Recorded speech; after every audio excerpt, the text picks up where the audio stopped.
अभी 3 अप्रैल 2016 के तहलका खेज इंकशाफात नहीं हुए थे। वो इंकशाफात जिनसे मालूम हुआ था कि दुनिया भर के चोटी के अमीर और ताकतवर अफराद अपनी दौलत किस तरह छुपाते हैं। वो इंकशाफात जिनमें कई ममालिक के रहनुमाओं की खुफिया कंपनियां और जायदादें सामने आई थी। फिर पाकिस्तान में एक सियासी रस्साकशी शुरू हुई थी। पाकिस्तानी वज़ीर-ए-आज़म के इस्तीफ़े के मुतालबे हुए थे और अपोजिशन के रहनुमा इमरान खान को एक टेलीफोन कॉल आई थी। इसकी तफसील आगे चलकर, लेकिन पहले जिक्र इस बात का कि उन इंकशाफात से कुछ अरसा पहले हुसैन नवाज़ 2 इंटरव्यूज़ दे चुके थे। हुसैन नवाज़ नवाज़ शरीफ के बेटे हैं जो उस वक्त 2016 में पाकिस्तान के वज़ीर-ए-आज़म थे।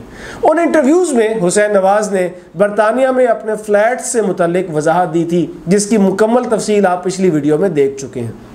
यहाँ मैं मुख्तसरन बता दूं, हुसैन नवाज़ ने कहा था कि उन्होंने दोस्तों और बैंकों से पैसा लेकर सऊदी अरब में फैक्ट्री लगाई थी। 2005 में वो फैक्ट्री उन्होंने बेची थी। उसकी फ़रोख्त के बाद जो पैसा उनके हिस्से में आया था उससे सऊदी अरब में ही एक और उन्होंने फैक्ट्री लगाई थी। फिर भी पैसे बच गए थे। वो पैसे उन्होंने ऑफिशियली इलेक्ट्रॉनिकली बरतानिया मुंतकिल किए थे और उन पैसों से 2006 में उन्होंने लंदन के फ्लैट्स ख़रीदे थे। इंटरव्यूज़ में हुसैन नवाज़ ने यह भी कहा था कि उनके वालिद नवाज़ शरीफ का उनके और उनके भाई के किसी भी कारोबार से कोई ताल्लुक़ नहीं है। ये एतराफ़ भी किया था कि फ़्लैट्स उनकी 2 ऑफशोर कंपनियों की मलकियत में है और उनकी बहन मरियम नवाज़ जायदाद की ट्रस्टी यानी कि निगरान है। मरियम नवाज़ को निगरान इसलिए बनाया गया था कि अगर हुसैन नवाज़ को कुछ हो जाता है तो मरियम नवाज़ बच्चों में जायदाद तकसीम करेंगी। ये वजाहत भी ज़रूरी है कि ऑफशोर कंपनी का सिर्फ ये मतलब नहीं है कि वो कंपनी गैर कानूनी है। कोई भी कंपनी जो किसी दूसरे मुल्क में खोली जाए ऑफशोर कंपनी कहलाती है। दुनिया में कुछ ऐसे ममालिक हैं या ममालिक में कुछ ऐसे मकामात हैं जहाँ टैक्स या तो कम होता है या होता ही नहीं है और वहाँ गैर मुल्कियों को बहुत आसानी से अपना कारोबार करने की इजाज़त दी जाती है। ऐसे मकामात को टैक्स हेवन कहा जाता है। ये जो ऑफशोर कंपनियां बनाई जाती हैं ये आम तौर पर उन टैक्स हेवन्स में बनाई जाती हैं ताकि टैक्स बचाया जा सके। यहाँ इन टैक्स हेवन्स में कंपनी खोलने का तरीक़ाकार भी बहुत सादा और आसान रखा जाता है। कंपनी जो शख्स खोल रहा है उसकी शनाख्त को भी तहफ़्फ़ुज़ दिया जाता है।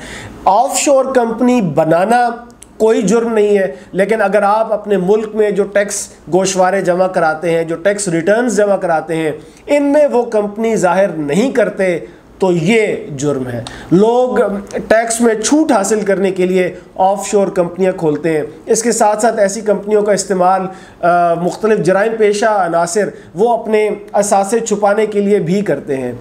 असासे किसी फ़र्द के बजाय किसी कंपनी के नाम पर रखे जाते हैं, चाहे वो असासे कानूनी तरीके से कमाए गए हों या फिर गैर कानूनी तरीके से कमाए गए हों। ऐसा भी होता है कि कई लोग गैर कानूनी तौर पर कमाया गया पैसा अपनी ऑफशोर कंपनियों में मुंतकिल कर देते हैं। इस तरह वो अपनी गैर कानूनी दौलत को छुपा लेते हैं। कहने का मतलब ये है कि ऑफशोर कंपनी सिर्फ टैक्स बचाने के लिए खोली जाए तो इसमें कोई जुर्म नहीं है, क्योंकि टैक्स में छूट उस इलाके का कानून दे रहा है जहां वो कंपनी खोली गई है। लेकिन अगर उस ऑफशोर कंपनी के ज़रिए अपना काला धन छुपाया जा रहा है तो ये गैर कानूनी है। अब आते हैं 3 अप्रैल 2016 की उस तहलका खेज खबर की तरफ। पनामा की एक कंपनी थी मोसाक फोंसेका। वो ऑफशोर कंपनियां खोलने के लिए कानूनी मदद फराहम करती थी, डॉक्यूमेंटेशन वगैरह में वो मदद दिया करती थी। उस कंपनी की 1,15,00,000 दस्तावेज़ात लीक हो गई और सहाफ़ियों के हाथों में पहुंच गई। पनामा कंपनी की यही लीक शुदा दस्तावेज़ात 3 अप्रैल 2016 को मुल्क भर के दुनिया भर के अखबारात में शाया कर दी गई और पनामा लीक्स के नाम से मशहूर हुई या पनामा पेपर्स के नाम से मशहूर हुई। उन दस्तावेज़ात से पता चला कि कई ममालिक के सरबराहान, सियासतदानों और उनके रिश्तेदारों ने ऑफशोर अकाउंट्स खोले हुए थे। पनामा लीक्स से ही मालूम हुआ कि पाकिस्तान के उस वक्त के वज़ीर-ए-आज़म नवाज़ शरीफ के तीनों बच्चों मरियम नवाज़, हुसैन नवाज़ और हसन नवाज़ के नाम पर ऑफशोर कंपनियां थीं। पनामा दस्तावेजात के मुताबिक मरियम नवाज नीलसन एंटरप्राइजेज और नेस्कोल लिमिटेड नामी 2 कंपनियों की मालिक थीं और लंदन के जिन फ्लैट्स में शरीफ खानदान रहता था वो फ्लैट्स उन्हीं 2 कंपनियों के नाम पर थे। लेकिन पनामा लीक से पहले जो हुसैन नवाज ने 2 इंटरव्यूज़ दिए थे उसमें तो हुसैन नवाज ने कहा था कि लंदन के फ्लैट्स उनके हैं। इस कहानी में पहला झोल आ चुका था, बात बिगड़ना शुरू हो गई थी। पनामा लीक्स के बाद खबरें आने लगीं कि खुफिया और समंदर पार कंपनियों की तफसीलात सामने आने के बाद दुनिया भर में हलचल मच गई है। आइसलैंड के वज़ीर-ए-आज़म ने तो इस्तीफ़ा दे दिया है। Australia, New Zealand, Sweden, Netherlands, Bharat समेत कई ममालिक में तहकीकात शुरू कर दी गई हैं। पनामा लीक्स में पाकिस्तान के वज़ीर-ए-आज़म नवाज शरीफ के बच्चों का नाम था, तो नवाज शरीफ ने भी खुद को तहकीकात के लिए पेश किया और अदालती कमीशन बनाने का ऐलान किया, जिसकी सरबराही सुप्रीम कोर्ट के रिटायर्ड जज ने करना थी। लेकिन अपोजिशन की जो जमातें थीं उन्होंने वो कमीशन तस्लीम करने से इनकार कर दिया। ये मामला सियासत की नज़र हुआ तो रिटायर्ड जज ने भी अदालती कमीशन की सरबराही से मुआज़रत कर ली, हाथ जोड़ लिए। इस दौरान सुप्रीम कोर्ट के चीफ जस्टिस अनवर ज़हीर जमाली का बयान भी सामने आया कि तफ्तीश करना अदालत का नहीं बल्कि इंतज़ामिया का काम है। पनामा लीक्स 3 अप्रैल 2016 को सामने आई। 5 अप्रैल 2016 को नवाज शरीफ ने जब ख़ुद को तहकीकात के लिए पेश किया तो अपने माली मामलात से मुतालिक कुछ वजाहत भी दी। उस वजाहत के अहम हिस्से आपके सामने पेश करता हूँ। नवाज शरीफ ने कहा कि पाकिस्तान बनने से पहले उनके वालिद मियां मोहम्मद शरीफ ने इत्तफाक फाउंड्रीज़ की बुनियाद डाली थी और फिर गुज़रते वक्त के साथ साथ उसे एक मुस्तहकम इदारा बनाया था। जब 1971 में जुल्फ़िकार अली भुट्टो की हुकूमत आई तो उनके वालिद का तमाम कारोबार कौमिया लिया गया, नेशनलाइज कर लिया गया, सरकारी मलकियत में ले लिया गया। यूँ बरसों लगाकर जो कमाया था वो पल भर में ख़त्म हो गया। लेकिन उनके वालिद ने फिर से कारोबार खड़ा किया। सिर्फ 18 माह में उन्होंने 6 नई फैक्ट्रियाँ लगाई। फिर जब परवेज़ मुशर्रफ ने उनकी हुकूमत ख़त्म की तो पूरा ख़ानदान जिला वतन हुआ सऊदी अरब। वहाँ सऊदी अरब में स्टील का एक कारखाना लगाया, उसके लिए सऊदी बैंकों से कर्जा हासिल किया। चंद बरसों बाद ये फैक्ट्री अपने असासों समेत फ़रोख्त कर दी गई। उससे जो वसाइल हासिल हुए वो वसाइल बेटों हसन और हुसैन ने अपने कारोबार के लिए इस्तेमाल किए। नवाज शरीफ का ये वाला मौक़िफ़ उसी मौक़िफ़ जैसा है जो हुसैन नवाज अपने इंटरव्यूज़ में पेश कर चुके थे। लेकिन अपोजिशन ने नवाज शरीफ की ये वजाहतें मुस्तरद कर दी और उनके मुस्ताफ़ी होने का मुतालबा करने लगी। ये पूछने लगी कि ऑफशोर कंपनियों में जो पैसा था नवाज शरीफ वो किस तरह लेकर गए थे। हुकूमत और अपोजिशन में एक तहकीकाती कमीशन पर इत्तफाक हुआ भी, लेकिन इस बात पर इत्तफाक ना हो सका कि तहकीकाती कमीशन किस तरीक़े कार के तहत काम करेगा। 16 मई 2016 को नवाज शरीफ ने कौमी असम्बली से खिताब किया और अपने मौक़िफ़ की मज़ीद वजाहत पेश की और ये कहने की कोशिश की कि वो एक कारोबारी ख़ानदान से ताल्लुक़ रखते हैं जो मुनासिब दौलत कमाता है और इतनी माली हैसियत रखता है कि लंदन में जायदाद ख़रीद सके।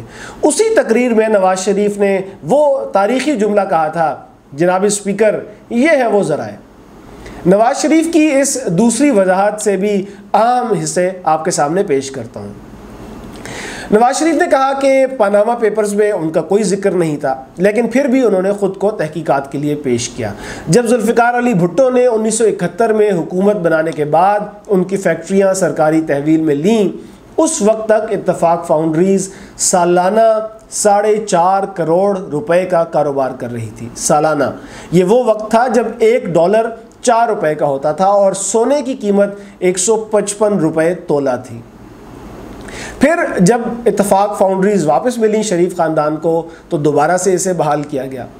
1983 तक ये फैक्ट्री सालाना 60 करोड़ रुपए का कारोबार कर रही थी और उसमें से 7 करोड़ 57 लाख रुपए सालाना मुनाफा था। 1995 तक इत्तफाक फाउंड्रीज़ का दायरा वो मज़ीद कई कंपनियों तक फैल चुका था।